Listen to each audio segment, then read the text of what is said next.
Good evening, everyone. Pit Shop family, come to visit you at home again. Pit Shop family, today is February 13, 2025. Welcome, Dave Punyakamo Mang. Thank you, welcome. Today,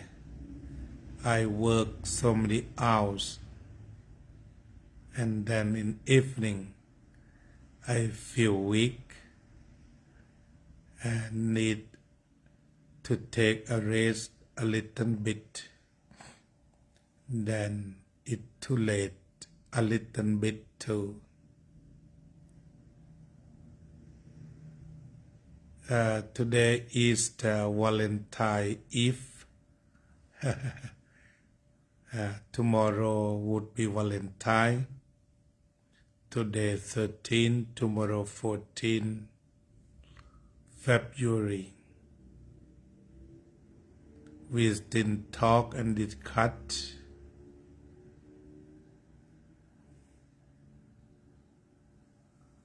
We talk and discussed about love. And before discussion about love today, I would like to bring when everyone did not work on meditation on anchor to discuss again. And tomorrow I hope I can bring work on love. Okay, 2 weeks today, but I missed you all. When I am missing you, I can have some energy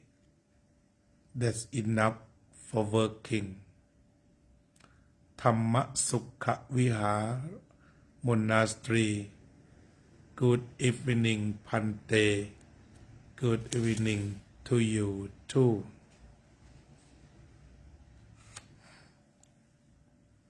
Okay, today I would like to talk about meditation on anchor. Walking meditation when angry. Many people ask me what to do when you get angry. What's the Dhamma to use to stop, to get rid of, to relieve anger? Okay, I will read for you. When anger arises, we may wish to go outside to practice walking meditation. ขอบคุณมากโยมกุ๊ก เมื่อความโกรธเกิดขึ้น เราจะต้องออกไปเดินจงกรมข้างนอกนี่วิธีการเขาถามว่าถ้าเราโกรธในบ้านนี่ทำอย่างไร เราก็ต้องออกไปเดินจงกรมข้างนอก The fresh air, green trees, the plants will help us greatly. We can practice like this. เมื่อออกไปแล้วอากาศบริสุทธิ์ต้นไม้สีเขียวพืชพันธุ์ต่างๆช่วยเราได้เยอะ We can practice like this. เราปฏิบัติได้ดังนี้ Breathing in, I know anger is here. Breathing out, I know that anger is me. Breathing in, I know anger is unpleasant. Breathing out, I know this feeling will pass. Breathing in, I am calm.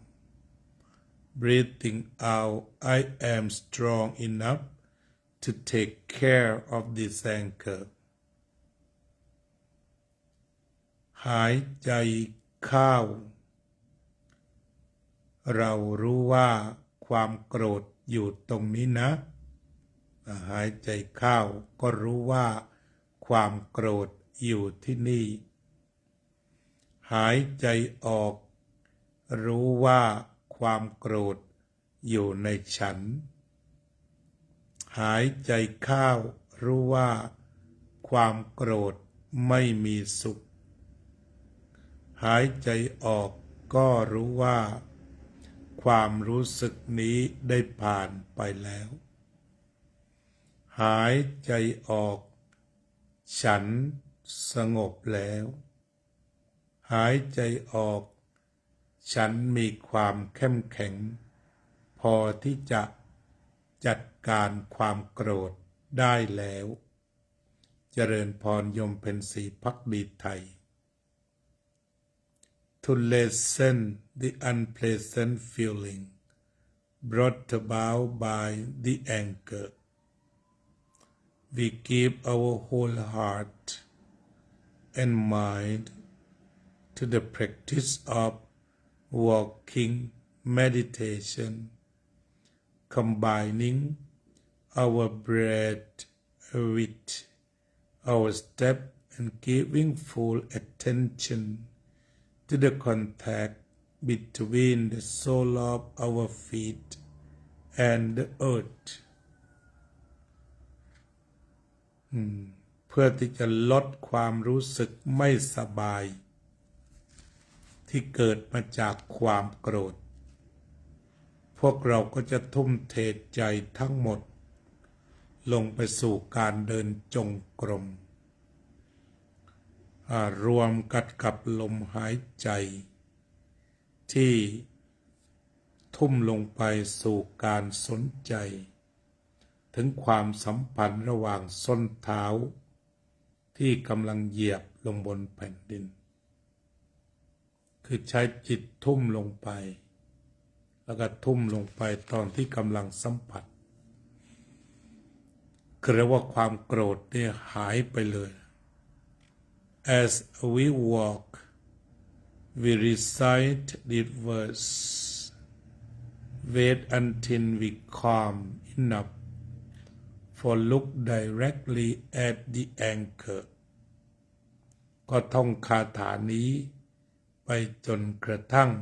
มองไปยังความโกรธแบบตรงๆ Until then ต่อมา we can enjoy our breathing, our walking, and the beauties of our environment คือเราสามารถมีความสุขอยู่กับการหายใจการเดินและความงามของสิ่งแวดล้อมก็ทิ้งความโกรธไว้ข้างหลังแต่มองสิ่งสวยงามอยู่เบื้องหน้า After a while ผ่านไปสักครู่ our anger will subside and we feel stronger ความโกรธก็ค่อยเบาบางจางหายไปเราจะรู้สึกว่าเข้มแข็งขึ้น Then we can begin to observe the anger directly and try to understand it แล้วก็จากนั้นเราก็จะเริ่มมาดูความโกรธและเข้าใจ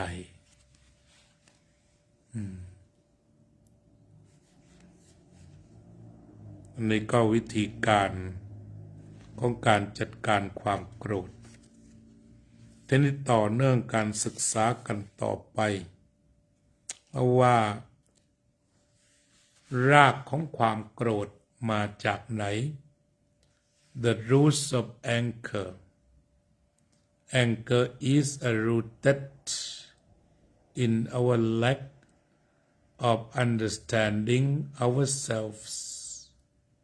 and of the cause deep-seated as well as immediate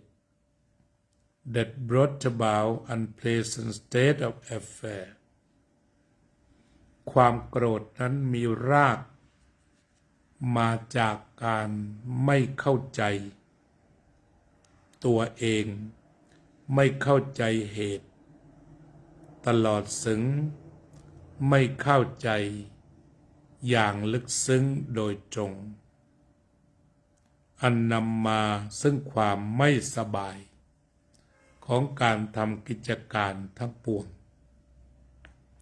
Anger is also rooted in desire นอกจากนี้ความโกรธ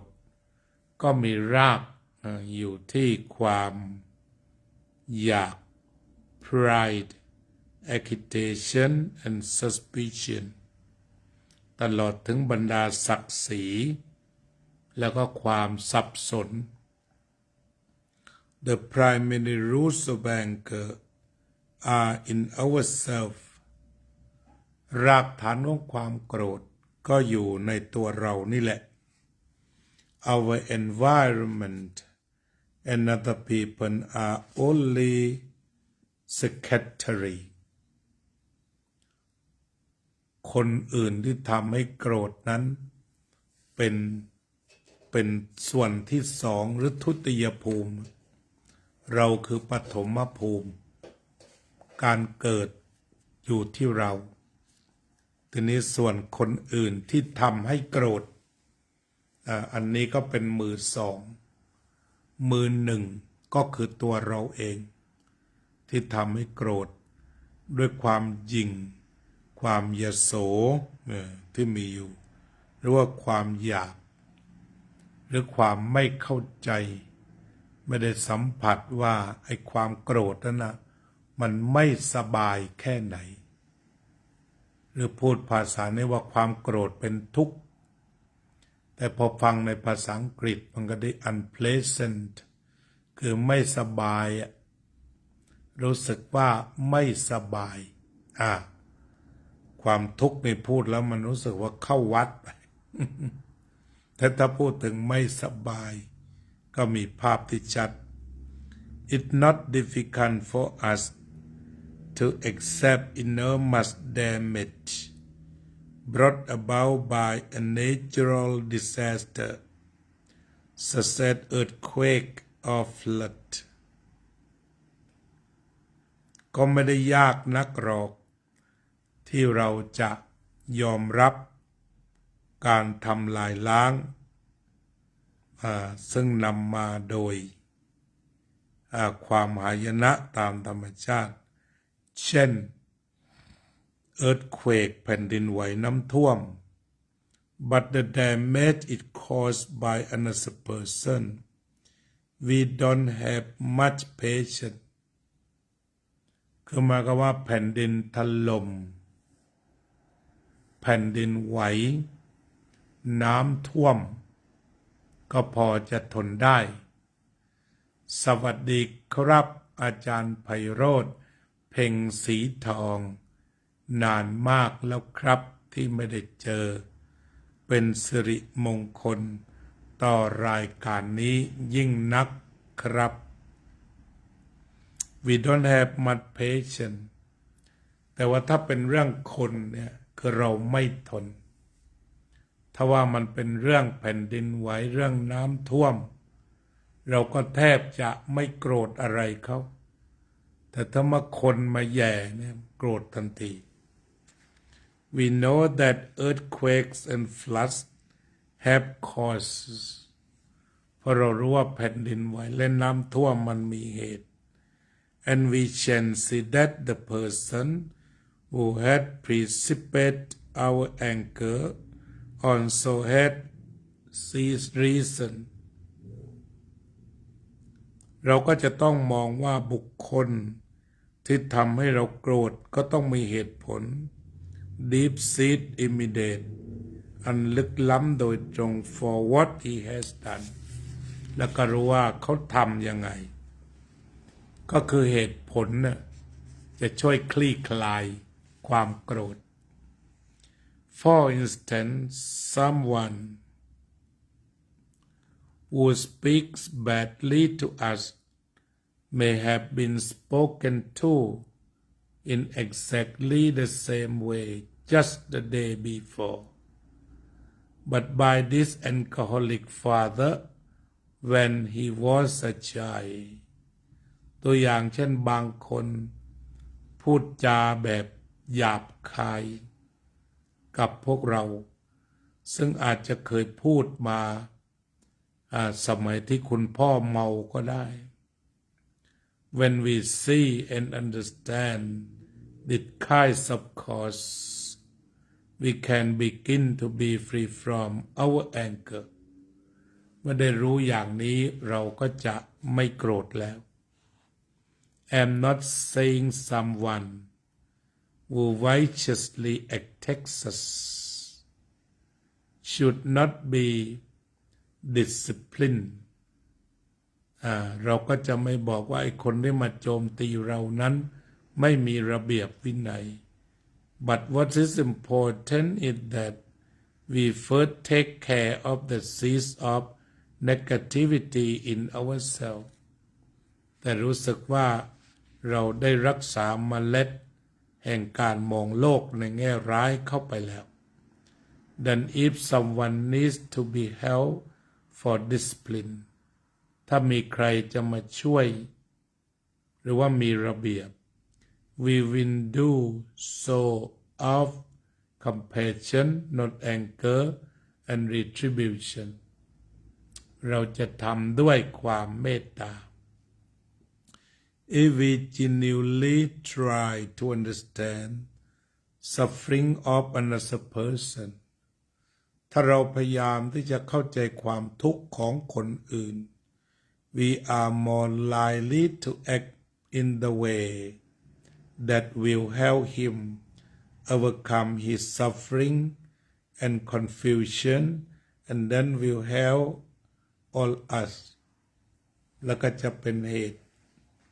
ให้เราไปศึกษาเรามองดูจริงๆเข้าใจความทุกข์ของคนอื่นเราก็จะปฏิบัติแล้วก็ช่วยเอาชนะความทุกข์ของเขาได้แล้วก็จะช่วยเราได้มากอันนี้ก็ว่ากันเรื่องของความโกรธนะก็คงจะแค่นี้พอวันนี้ทีนี้เราก็มาอภิปรายถึงสาเหตุแรกก็คือว่าความไม่รู้ไม่เข้าใจถึงความโกรธที่เกิดขึ้นในใจคือไม่รู้ว่ามันเป็นทุกข์ไม่รู้ว่าเกิดแล้วมันเผาผลาญมันเป็นทุกข์โดยตรงคือไม่ได้ดูแล้วก็ปล่อยไปตามที่มันคิดว่าความโกรธแล้วก็ปล่อยตามความโกรธไปปรุงแต่งด้วยความโกรธได้เรียกว่าจากความไม่รู้ต่อไปก็จากความอยากจากตัณหาแล้วก็จากมานะจากทิฏฐิของตนมาเจอใครขัดใจนิดเดียวโกรธเลยรู้ไหมว่าฉันเป็นใครอันนี้ความยิ่งยโสรู้ไหมว่าฉันเป็นใครทำไมมาทักอย่างนี้โกรธแล้วรู้ไหมว่าฉันเป็นใครทำไมจึงเอารถยี่ห้อนี้มารับฉันไม่สมเกียรติโกรธแล้วรู้ไหมว่าฉันเป็นใครใหญ่ขนาดไหนทำไมเอาเก้าอี้แบบนี้มาให้ฉันนั่งเก้าอี้หลุยไม่มีหรือให้ฉันนั่งเก้าอี้ธรรมดาได้อย่างไรถ้าไม่มีก็โกรธก็เป็นว่าอกุศลเข้ามาเพียบ อกุศลหนุนส่งจากความไม่รู้จากความหงุดหงิดอึดอัดขัดเคืองก็กลายเป็นความโกรธการขจัดความโกรธโดยตรงที่ท่านติณฑันบอกเอาไว้คือทั้งในส่วนที่เรียกว่าดูภาวนาโดยตรงหรือว่าเดินจงกรมโดยตรงกระโดดถีบหน้าไปเลยจี้ตรงนะฉันเกิดความโกรธหายใจเข้ายังโกรธอยู่ตรงนี้หายใจออกโกรธอยู่ตรงนี้หายใจเข้าโกรธอยู่ตรงนี้หายใจออกโกรธหายไปแล้วหายใจเข้าฉันอ่อนแอหายใจออกฉันเข้มแข็งอันนี้เรียกว่าปฏิบัติธรรมผ่ามากใส่ตรงและความโกรธมันก็ค่อยลดลงเพราะว่าจิตเปลี่ยนไปดูอารมณ์ที่กำลังดูอยู่ต่อไปการเดินจงกรมการเดินจงกรมทุกครั้งที่เท้าสัมผัสพื้นก็ลืมความโกรธมันก็หลุดไปแล้วนี่ก็คือวิธีการที่ท่านให้ทำทั้งอานาปานสติเพื่อที่จะขจัดความโกรธแล้วให้ทำทั้งการเดินจงกรมเพื่อกำจัดความโกรธและก็รากความโกรธก็มาจากความอยากมาจากทิฏฐิมาจากมานะว่าตนสำคัญมีอะไรก็จะโกรธได้ง่ายโทสะได้ง่ายผู้มีอำนาจมีโทสะยิ่งอันตรายวันนี้ก็ทำงานมาหลายชั่วโมงรู้สึกเพลียเกือบจะไม่ไหวลุกขึ้นไม่ไหวมาช้าแล้วก็ตอนนี้ก็เอาเรื่องหนึ่ง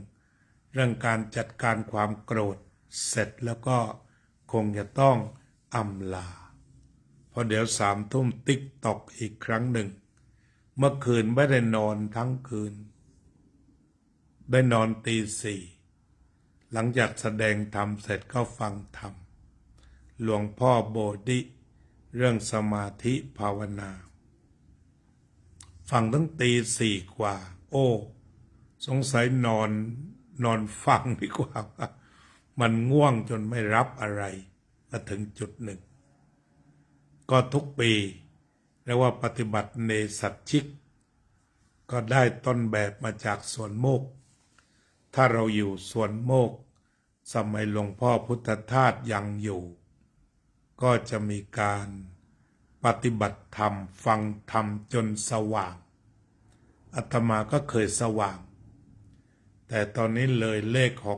60มาถึงตี 4เนี่ยหนักหนาสาหัส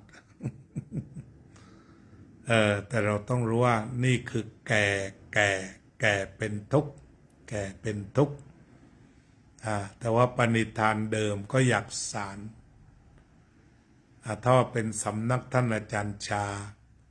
เทวัดอมรวดีก็แค่เที่ยงคืนแต่วันนี้ส่วนตัวที่เห็นงานสวนโมกก็เลยลองอยู่ไปดูเช้าก็ทั้งวันตั้งแต่เช้าเป็นต้นมาบ่ายก็หลายชั่วโมงติดต่อกันก็เป็นว่าวันนี้ก็คงจะอำลาญาติโยมก่อนนะสัพเพสัตตาสัตว์ทั้งหลายที่เป็นเพื่อนทุกข์เกิดแก่เจ็บตายด้วยกันทั้งหมดทั้งสิ้นอเวราโหนตุจงเป็นสุขเถิดอย่าได้มีเวรแก่กันและกันเลยอภัยาปัชชาโหนตุจงเป็นสุขเถิดอย่าได้พยาบาทเบียดเบียนซึ่งกันและกันเลยอนิคาโหนตุจงเป็นสุขเถิดอย่าได้มีความทุกข์กายทุกข์ใจเลยสุขีอัตตานัง ปาริหารันตุ จงมีความสุขกายสุขใจ รักษาตนให้พ้นจากทุกภัยทั้งสิ้นเทินอภิวาทนะสีลิสะนิจจังวุธาปจายโนจัตตารโอธรรมาวัฏันติอายุวันโนสุขังภะลัง May all living beings be free from dangers, be free from hostility, be free from aversion, be free from anger, be free from harming, be free from suffering. May all living beings be safe, be successful, be peaceful, be happy. May love, peace be upon your heart. May you be peaceful and happy.